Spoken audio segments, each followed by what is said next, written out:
what is a poll tax? That's not an unusual question to ask because they haven't been in force in the United States in roughly 60 years, and in much of the country for well over 100 years.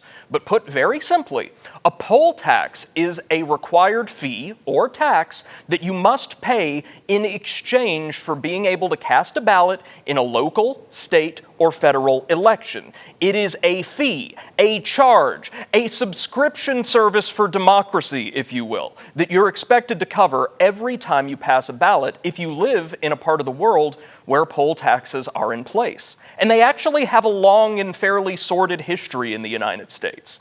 The founders of the United States Constitution did not necessarily envision a democracy as we understand it today.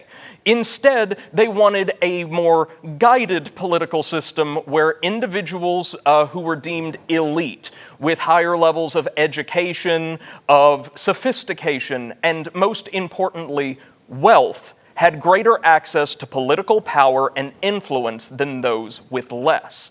And poll taxes are a natural result of that priority.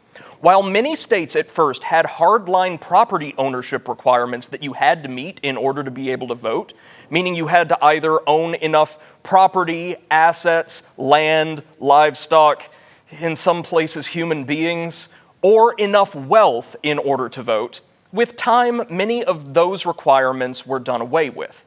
And by the early 1800s, few states had extremely strict property ownership requirements, with many instead implementing a poll tax in cash that people had to pay in order to vote.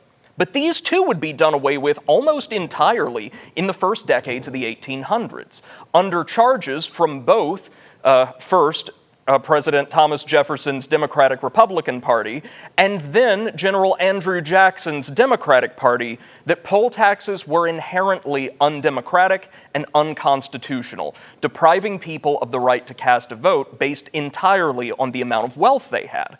As a result, you don't really see poll taxes very prominently in the United States until the very end of the century.